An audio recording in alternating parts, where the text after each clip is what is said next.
Aku masih ingat dengan jelas malam itu. Malam ketika seluruh hidupku berubah karena satu kalimat yang keluar dari mulut ibuku. Kami sedang berkumpul di ruang makan. Seperti biasa. Ayah duduk di ujung meja, ibu di sebelahnya. Dan adikku Sari tersenyum bangga karena baru saja diterima di universitas swasta mahal. Aku baru saja pulang dari shift malam ketigaku minggu itu. Dengan mata bengkak dan badan yang terasa remuk. Aku letakkan amplop berisi uang di atas meja, seperti yang selalu kulakukan setiap bulan. Untuk keluarga, untuk rumah, untuk mereka. Tapi yang terjadi selanjutnya benar-benar membuatku terpaku. Ibu bahkan tidak menyentuh amplop itu. Dia menatapku dengan tatapan dingin yang tak pernah kulihat sebelumnya, lalu berkata dengan nada datar, "Tidak ada yang butuh uangmu atau dirimu." Dunia seakan berhenti berputar. Aku pikir aku salah dengar. Tapi kemudian Sari, adikku yang selalu kubantu, yang kubiayai les privat dan kursus bahasanya, mengangguk setuju. "Kakak selalu membuat semuanya tentang dirimu sendiri," katanya sambil melipat tangan. "Seolah tanpa uangmu, kami tidak bisa hidup. Kalau kamu penasaran bagaimana akhir kisahku dan keputusan apa yang akhirnya kuambil setelah disakiti oleh keluargaku sendiri, tekan tombol subscribe sekarang, karena cerita ini akan membuatmu menangis, marah, dan akhirnya tersenyum. Ayo, jangan sampai ketinggalan." Jadi aku berdiri di situ, dengan tangan gemetar, mencoba memahami apa yang baru saja terjadi. Selama 8 tahun. 8 tahun aku bekerja tanpa henti. Aku yang meninggalkan kuliah di tahun kedua karena ayah terkena PHK. Aku yang rela bekerja di pabrik, di restoran, bahkan jadi cleaning service di gedung perkantoran, hanya supaya adikku bisa terus sekolah. Hanya supaya keluarga ini tetap bisa makan 3 kali sehari. Hanya supaya mereka tidak merasakan penderitaan seperti yang kurasakan. Tapi malam itu, semua pengorbananku seperti dibuang begitu saja. "Kenapa kalian bilang begitu?" Suaraku bergetar. Aku mencoba menahan air mata yang mulai menggenang. Aku hanya ingin membantu keluarga kita. Ayah bahkan tidak menatapku. Dia hanya menyeruput kopinya, seolah aku bukan siapa-siapa. Seolah aku hanya bayangan di rumah itu. Membantu. Ibu tertawa sinis. "Kamu pikir dengan memberikan uang, kamu jadi pahlawan di keluarga ini? Kamu tahu apa yang orang-orang katakan tentang kita? Mereka bilang kami keluarga yang memalukan karena punya anak perempuan yang kerja kasar. Kamu membuat kami malu." Dia. Namaku. Namaku yang dipanggil dengan nada penuh kebencian oleh ibu kandungku sendiri. Sari menambahkan dengan senyum yang menyakitkan, "Kakak cuma cemburu karena aku yang dapat beasiswa dan masuk universitas bagus, sementara kakak cuma lulusan SMA yang kerja di pabrik. Jujur, kakak tuh bikin suasana keluarga jadi berat." Aku tidak tahu harus berkata apa. Rasanya seperti ditusuk berkali-kali di dada. Orang-orang yang kupikir akan selalu mendukungku, yang kupikir membutuhkanku, ternyata hanya menganggapku sebagai beban, sebagai aib. Malam itu, aku tidak menangis di depan mereka. Aku ambil amplop uang itu kembali, masukkan ke dalam tasku, dan berjalan keluar dari ruang makan tanpa sepatah kata pun. Aku kunci pintu kamarku, dan baru disitulah aku menangis. Aku menangis sampai tidak ada lagi air mata yang keluar. Aku menangis sampai tenggorokanku sakit dan dadaku sesak. Esok harinya, aku membuat keputusan. Keputusan yang mungkin egois. Tapi aku tidak peduli lagi. Kalau mereka tidak membutuhkanku, kalau mereka malu denganku, maka aku akan pergi. Aku akan membuktikan bahwa aku bisa hidup tanpa mereka. Bahkan lebih baik dari yang mereka bayangkan. Aku mulai mencari kosan murah di seberang kota. Tempat yang sederhana, tapi cukup untukku. Aku kemas semua barang-barangku dalam 2 koper besar dan 3 kardus.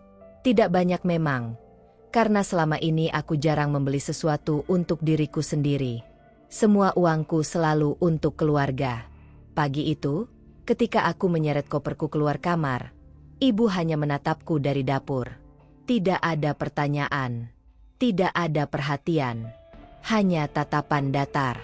Ayah sudah berangkat kerja, dan Sari masih tidur. Mungkin lebih baik begitu. Aku tidak perlu mendengar kata-kata menyakitkan lagi dari mereka. Aku pindah, kataku pelan, lebih ke diriku sendiri daripada ke ibu.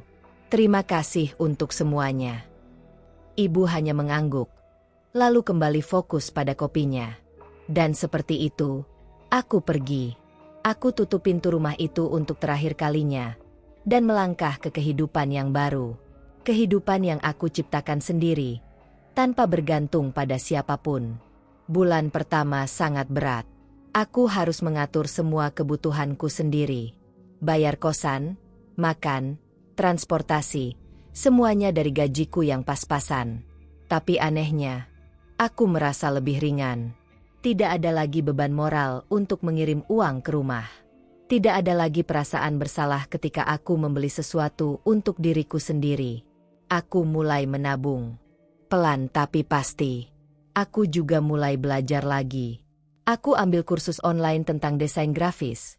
Sesuatu yang selama ini aku minati tapi tidak pernah sempat pelajari karena terlalu sibuk bekerja untuk keluarga. Dan ternyata, aku berbakat. Dalam 3 bulan, aku sudah bisa mengerjakan proyek freelance kecil-kecilan. Penghasilannya tidak besar, tapi cukup untuk menambah tabunganku. 6 bulan berlalu. Aku tidak pernah menghubungi keluargaku, dan mereka pun tidak pernah mencariku. Sepertinya mereka memang benar-benar tidak membutuhkanku. Dan itu baik-baik saja. Aku sudah belajar untuk hidup untukku sendiri. Lalu suatu hari, teman lamaku, Rina, menghubungiku. Dia bilang ada lowongan di perusahaan tempatnya bekerja, sebuah agensi kreatif yang sedang berkembang. Mereka butuh desainer grafis. Aku tidak terlalu percaya diri karena aku hanya belajar otodidak. Tapi Rina mendorongku untuk mencoba. Kamu punya portfolio bagus. Dia, coba saja. Siapa tahu rezekimu. Aku kirim lamaranku dengan harapan tipis. Tapi 3 hari kemudian, aku dapat panggilan interview. Dan seminggu setelah itu, aku diterima.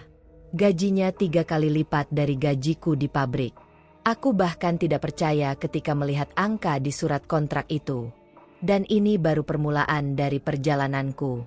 Kalau kamu ingin tahu bagaimana keluargaku bereaksi ketika mengetahui kesuksesanku, pastikan kamu sudah subscribe dan nyalakan notifikasi, karena bagian selanjutnya akan membuatmu tercengang.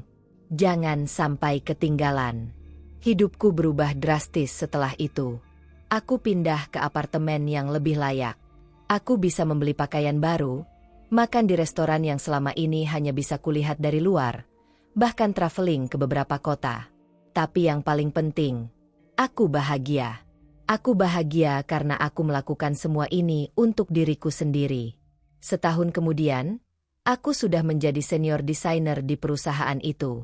Aku punya tim kecil, dan beberapa proyekku bahkan masuk ke klien-klien besar. Namaku mulai dikenal di industri kreatif lokal. Hidupku benar-benar berubah 180 derajat. Tapi tentu saja, berita baik tidak bisa disembunyikan selamanya.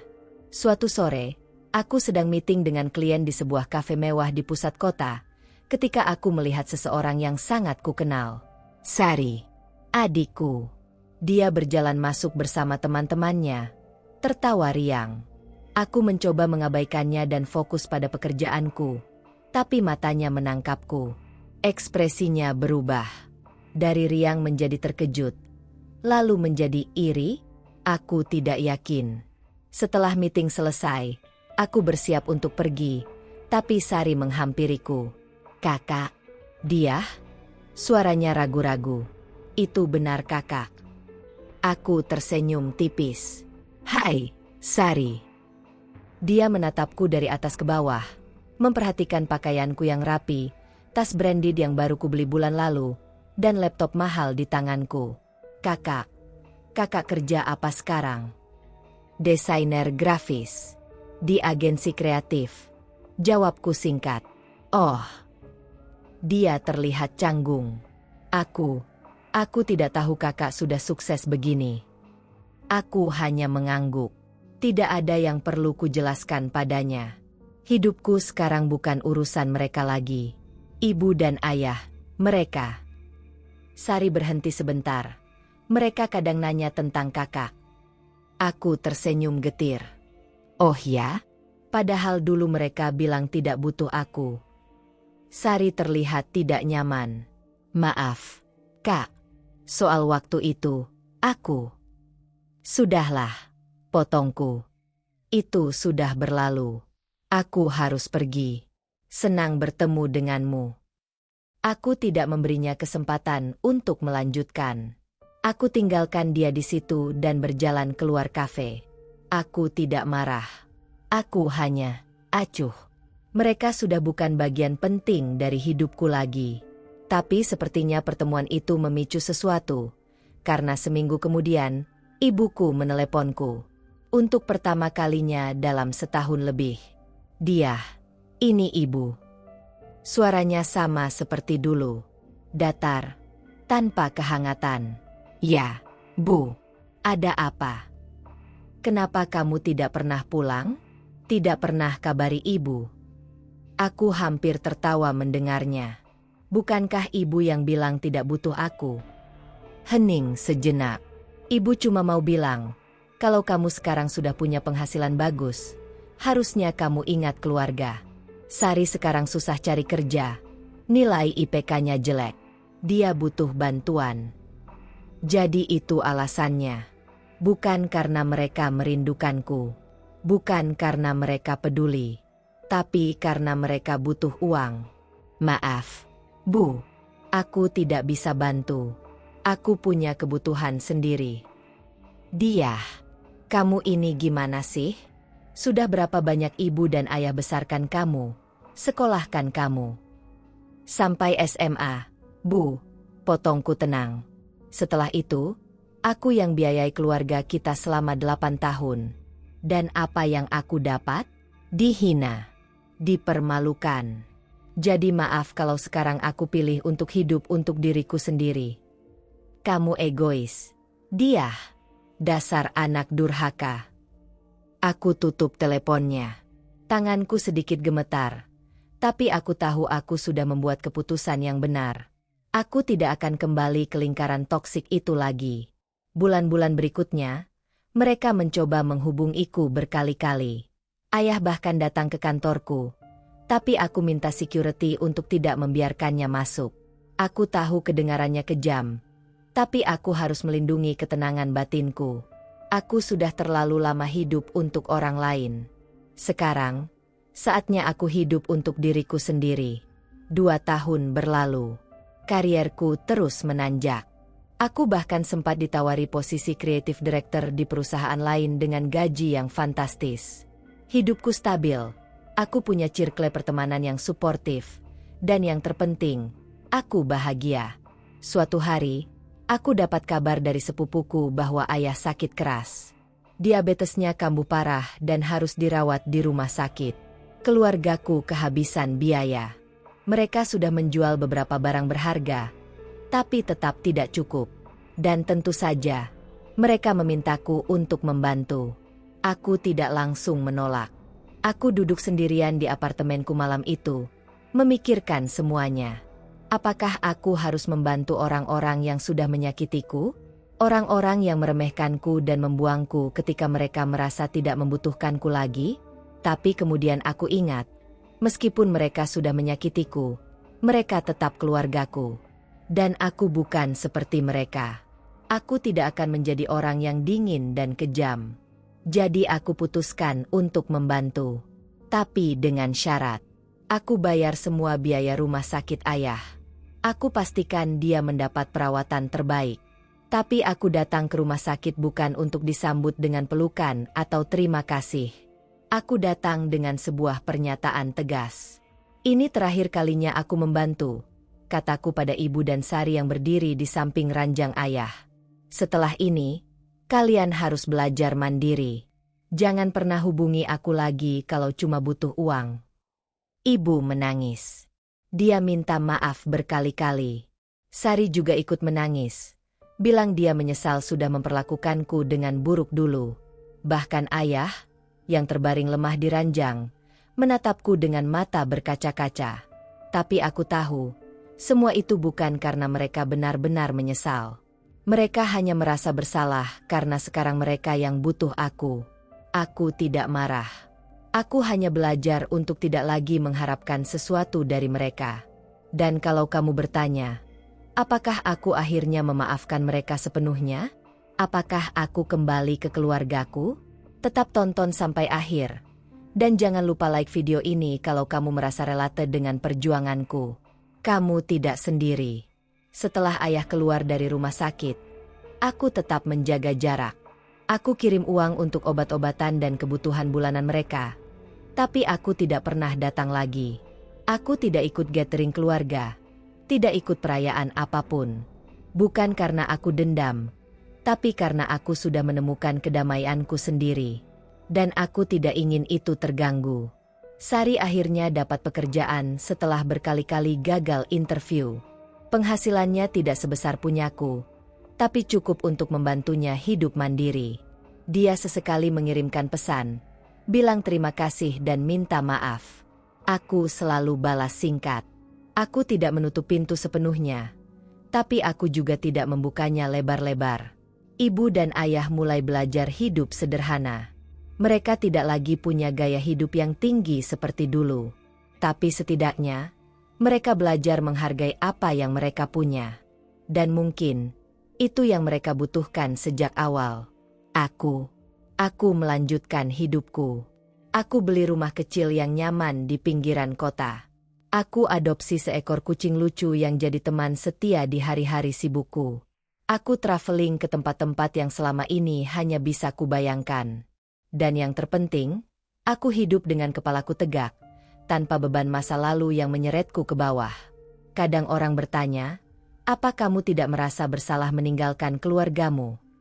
Dan jawabanku selalu sama, aku tidak meninggalkan mereka. Mereka yang meninggalkanku duluan. Aku hanya memilih untuk tidak kembali ke tempat yang membuatku terluka. Hidup ini terlalu singkat untuk dihabiskan dengan orang-orang yang tidak menghargaimu. Terlalu berharga untuk kau korbankan demi orang yang hanya ingat padamu saat mereka butuh sesuatu. Jadi kalau kamu yang menonton ini sedang berada di posisi yang sama, ingatlah, kamu berhak bahagia. Kamu berhak memilih untuk hidup tanpa rasa bersalah. Dan yang paling penting, kamu tidak egois hanya karena kamu memilih dirimu sendiri. Kalau cerita ini menginspirasimu atau membuatmu merasa terdengar, tolong bantu channel ini berkembang dengan subscribe, like, dan share ke orang-orang yang mungkin membutuhkan cerita ini. Bersama-sama, kita saling menguatkan. Terima kasih sudah menonton sampai akhir. Sampai jumpa di cerita berikutnya. Bertahun-tahun kemudian, aku duduk di balkon rumahku, menyeruput kopi hangat sambil menatap matahari terbenam. Hidupku sekarang jauh dari sempurna, tapi aku merasa damai. Aku punya pekerjaan yang kucintai, teman-teman yang tulus, dan yang terpenting, aku punya diriku sendiri yang utuh.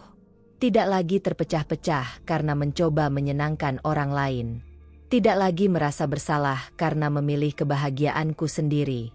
Dan dalam ketenangan itu, aku menyadari bahwa keputusan untuk pergi dari keluargaku dulu adalah keputusan terbaik yang pernah kubuat. Suatu hari, aku dapat undangan pernikahan dari Sari. Dia akhirnya menemukan seseorang yang mencintainya dan akan menikah 3 bulan lagi. Dalam undangan itu, ada catatan kecil tulisan tangannya. Kak, aku harap kakak bisa datang. Ini tidak akan sempurna tanpa kehadiran kakak. Maafkan aku untuk semuanya. Aku menatap undangan itu lama sekali. Sebagian dari diriku ingin membuangnya dan melanjutkan hidup tanpa mereka. Tapi sebagian lain, bagian kecil yang masih menyimpan memori indah masa kecil kami, berbisik pelan bahwa mungkin ini saatnya untuk menutup luka lama itu dengan cara yang lebih baik. Aku putuskan untuk datang ke pernikahan Sari. Bukan karena aku sudah sepenuhnya memaafkan, tapi karena aku ingin membuktikan pada diriku sendiri bahwa aku sudah cukup kuat untuk menghadapi mereka tanpa merasa sakit lagi. Aku datang dengan kepala tegak, mengenakan gaun cantik yang kubeli khusus untuk acara itu. Ketika aku masuk ke gedung pernikahan, banyak saudara dan kerabat yang terkejut melihatku. Mereka sudah dengar bahwa aku sukses sekarang, Tapi melihat langsung rupanya membuat mereka tak bisa menyembunyikan kekaguman di mata mereka. Ibu dan ayah menyambutku dengan air mata. Mereka memelukku erat. Dan kali ini, aku bisa merasakan penyesalan yang tulus dalam pelukan itu.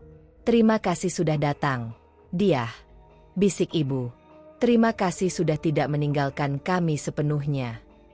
Aku tidak membalas pelukannya dengan antusias. Tapi aku juga tidak menolak. Aku membiarkan mereka merasakan kehangatan yang mereka cari, meski aku tahu hubungan kami tidak akan pernah kembali seperti dulu. Dan itu tidak apa-apa. Tidak semua yang rusak harus diperbaiki. Kadang, cukup dengan mengakui bahwa itu sudah berbeda dan melanjutkan dengan cara yang baru. Sari menangis ketika melihatku. Dia berlari dan memelukku erat, meminta maaf berkali-kali. Aku menyesal. Kak. Aku sangat menyesal. Aku bodoh. Aku tidak menghargai kakak waktu itu. Aku tidak tahu bahwa kakak mengorbankan segalanya untuk aku. Aku tepuk punggungnya pelan, membiarkan dia melepaskan semua beban yang selama ini dia simpan. Sudah lewat, Sari, kataku lembut. Yang penting sekarang kamu bahagia. Itu yang aku mau. Dan aku tulus ketika mengatakannya. Apapun yang terjadi di masa lalu, aku tidak ingin kebencian itu menggerogoti hatiku selamanya. Di pesta itu, banyak orang yang menghampiriku, bertanya tentang pekerjaanku, kesuksesanku, dan bagaimana aku bisa mencapai semua itu. Aku jawab dengan sederhana, tanpa menyombongkan diri. Aku ceritakan bahwa kunci kesuksesanku adalah fokus pada diriku sendiri, belajar tanpa henti, dan tidak pernah menyerah meski dunia terasa melawanku. Beberapa orang tua di sana bahkan meminta anaknya untuk belajar dariku. Dan dalam hati kecilku, aku tersenyum miris. Dulu, keluargaku sendiri membuangku karena pekerjaan kasarku. Sekarang, aku dijadikan contoh. Hidup memang penuh ironi. Setelah acara selesai, aku tidak langsung pulang. Aku duduk sebentar di taman luar gedung, menikmati udara malam yang sejuk. Ayah menghampiriku, duduk di sampingku dengan canggung. Kami diam cukup lama sebelum dia akhirnya bersuara. Dia, ayah tahu tidak ada kata maaf yang cukup untuk menebus semua yang sudah terjadi. Tapi ayah mau kamu tahu, ayah bangga padamu. Sangat bangga. Kamu lebih kuat dari yang ayah kira. Aku menatapnya, melihat raut wajah lelah seorang pria tua yang akhirnya menyadari kesalahannya. Terima kasih, Yah, kataku pelan. Dan hanya itu yang bisa kukatakan. Malam itu, dalam perjalanan pulang, aku merasa lega. Bukan karena aku sudah sepenuhnya memaafkan, tapi karena aku tahu bahwa aku sudah melepaskan beban itu.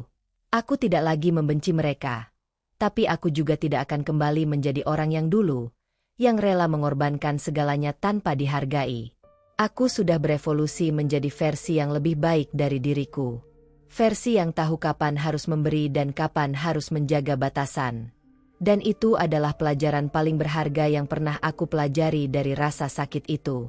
Sekarang, setiap kali seseorang bertanya apakah aku menyesal dengan keputusanku untuk pergi dari keluargaku dulu, aku selalu menjawab dengan tegas, tidak. Tidak sedetik pun. Karena keputusan itu menyelamatkan hidupku. Keputusan itu membuatku menemukan siapa aku sebenarnya. Dan keputusan itu mengajariku bahwa mencintai diri sendiri bukan sebuah dosa, tapi sebuah keharusan. Jika aku tidak pergi saat itu, mungkin aku masih terjebak dalam lingkaran toksik yang sama, masih merasa tidak cukup, masih terus memberi tanpa pernah menerima. Dan itu bukan hidup yang ingin kujalani. Jadi untuk siapapun yang membaca atau mendengar ceritaku, ingatlah ini, kamu tidak berkewajiban untuk tetap berada di tempat yang membuatmu terluka, bahkan jika itu adalah keluargamu sendiri. Kamu berhak memilih kebahagiaan. Kamu berhak untuk dihargai. Dan yang paling penting, kamu berhak untuk hidup dengan bangga atas setiap keputusan yang kamu buat untuk dirimu sendiri. Karena pada akhirnya, satu-satunya orang yang akan selalu bersamamu sepanjang hidupmu adalah dirimu sendiri. Jadi, pilihlah dirimu. Selalu. Terima kasih sudah mendengarkan cerita hidupku sampai akhir. Aku harap kisah ini bisa memberikan kekuatan untuk kamu yang mungkin sedang berada di posisi sulit, yang merasa tidak dihargai, atau yang sedang berjuang untuk memilih dirimu sendiri. Jika cerita ini menyentuh hatimu, tolong bantu kami dengan memberikan like dan tulis di kolom komentar bagaimana perasaanmu setelah mendengar kisah ini. Apakah kamu pernah mengalami hal serupa? Aku ingin mendengar ceritamu juga. Dan jangan lupa untuk subscribe channel kami dan aktifkan tombol lonceng notifikasi, karena setiap minggu kami akan berbagi cerita-cerita inspiratif dan penuh makna seperti ini yang mungkin bisa mengubah hidupmu atau setidaknya membuatmu merasa tidak sendiri dalam perjuanganmu. Sampai jumpa di cerita berikutnya. Dan ingat, kamu berharga, kamu kuat, dan kamu layak untuk bahagia.